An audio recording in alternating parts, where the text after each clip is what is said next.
Good day. My name is Palan, and that's the name. And I'm from University of Cyberjaya, Malaysia.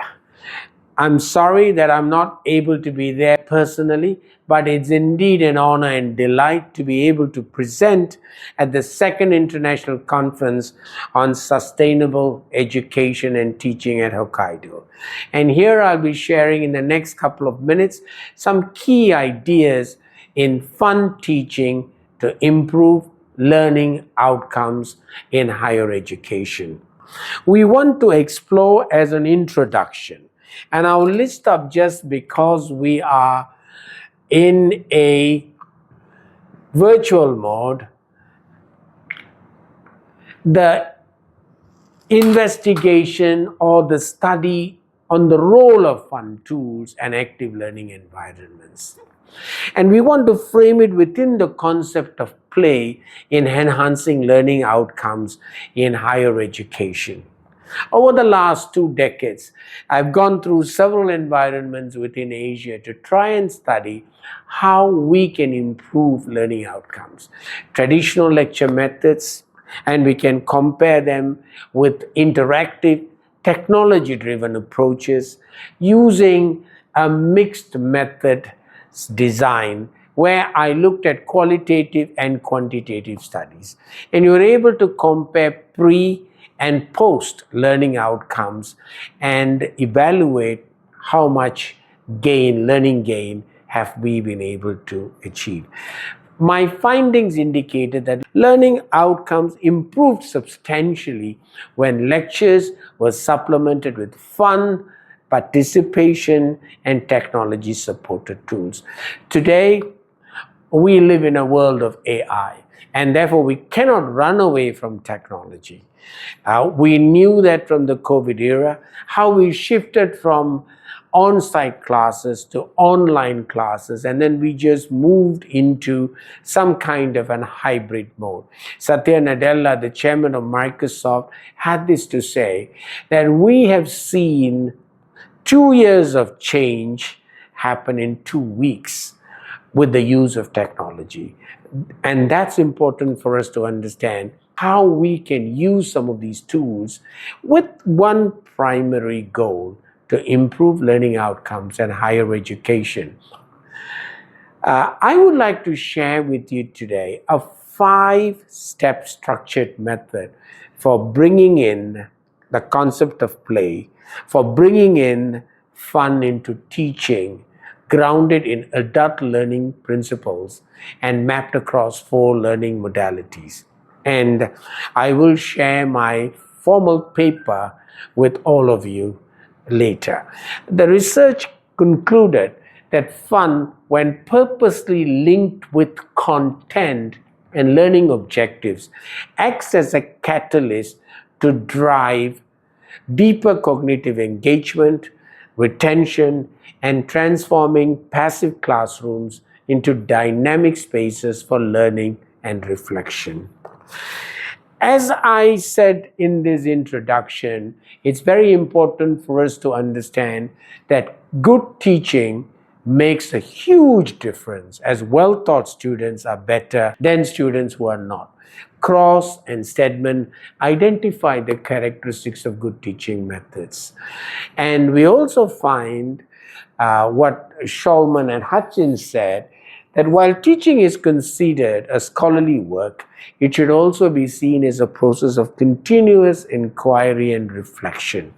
Therefore, I would like to share with you some ideas that's happening in the world of learning.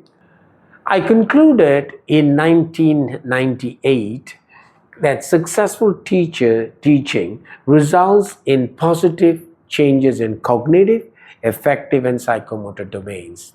It improves learning retention and reduces learning time. The American Psychological Association, APA 1997, identified 14 principles. 2 of the 14 principles indicated that learning is achieved through a continuous process when students link new knowledge with their own experiences or existing knowledge. So therefore, it's very important for us to understand we need to integrate. And additionally, the student voice is important to improve the quality of learning.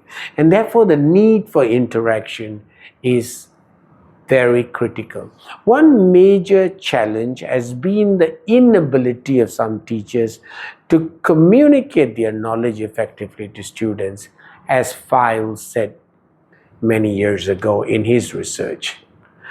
This could be attributed to many faculty members not receiving formal, systematic, pedagogical training to improve the teaching processes for improving learning outcomes.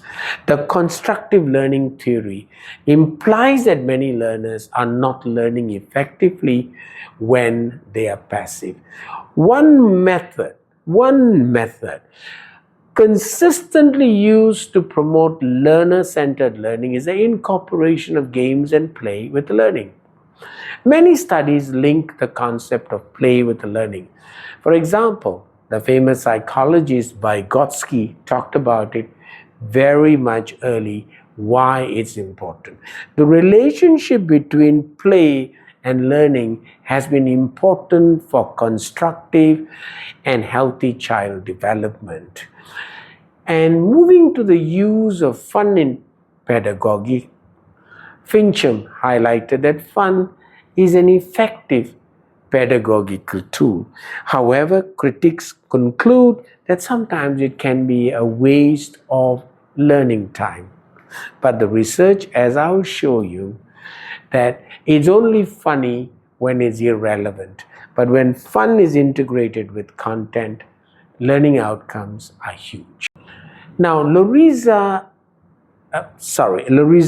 and Edmonds in 2022 described ludic pedagogy, and where they said this is a philosophy of emphasizing fun and enjoyable experiences with academic rigor. And they propose 4 elements, and I will use that here.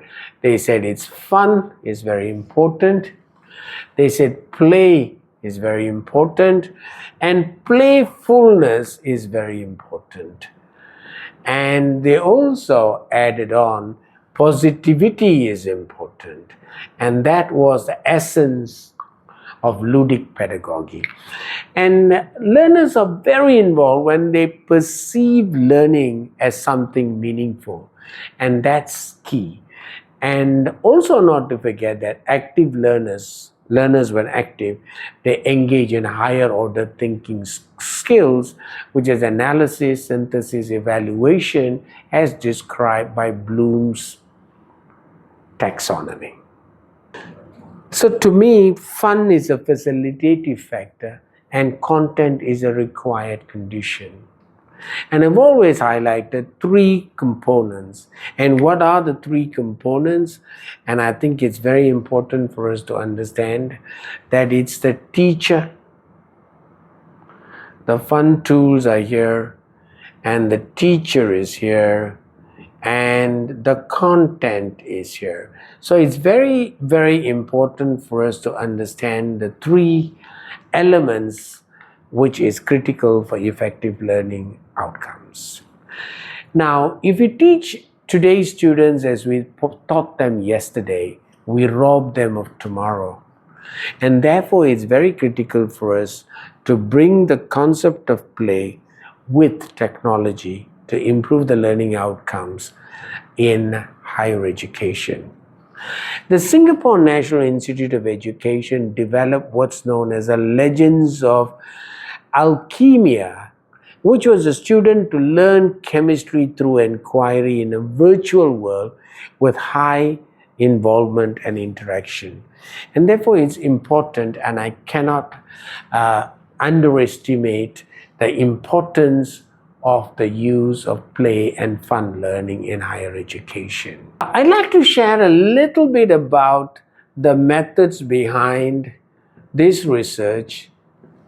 And Of course, I used a mixed methods design to collect, analyze, and mix quantitative and qualitative data, following Creswell and Tashakori and Tedley, and I used a controlled experiment comparison.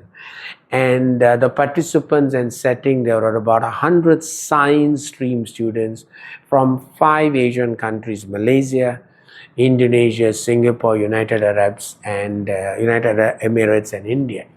Students were randomly assigned to control and experimental groups. The same instructor developed comparable science content to both groups in a standard 2-hour session. And the instruments were simple: learner satisfaction survey, which included 5 items: teacher preparation, delivery style, content understanding, learning variety, classroom collaboration, content knowledge test with 20 MCQs, and interview protocols were semi-structured. And of course, it was about 10 questions, and the interview duration was about 30 minutes with 10 students. And the procedure used was a control group with a didactic lecture, and we used the fun tools, which was an experimental condition, which was largely what we tried to use was crosswords. The use of crosswords, trying to deliver the content. And then, of course, we used a lecture game, which had some kind of a game format within a lecture. And of course, we had guided discussions. The discussions were guided. And of course, we had the PQ4R method: the preview, question, read, reflect, and recite. And then finally, we had mind maps. And these were primarily the 5 tools that was used with the 2 groups. And the results was impressive. It did give us some idea about the satisfaction survey and the learning gains. And the pre-test mean for both the groups was 40%. The post-test, kind of the control mean was 50%, experimental mean was 90%.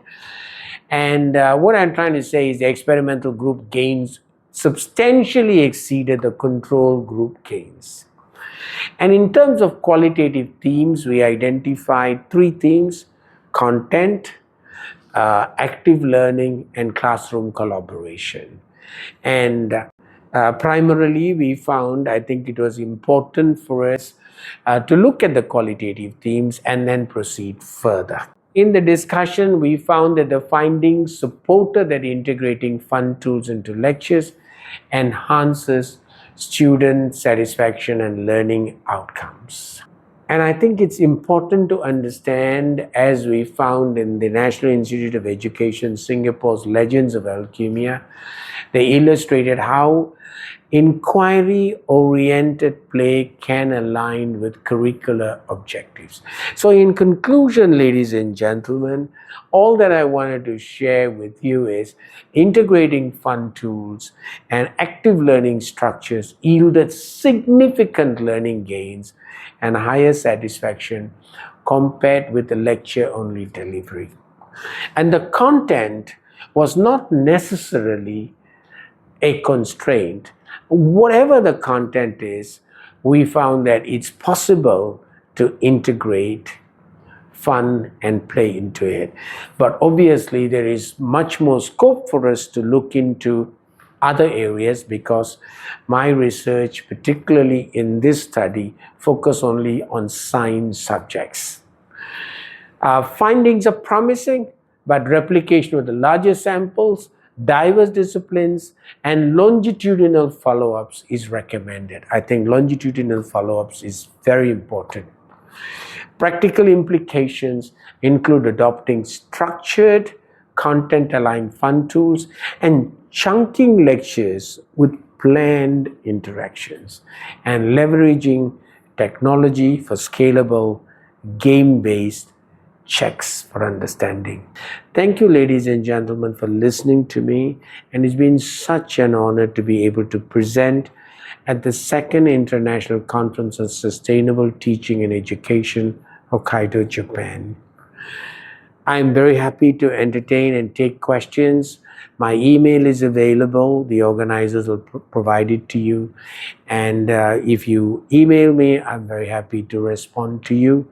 And I'll also send the organizers my paper, and they will share that with you. Thank you once again for listening to me. Thank you.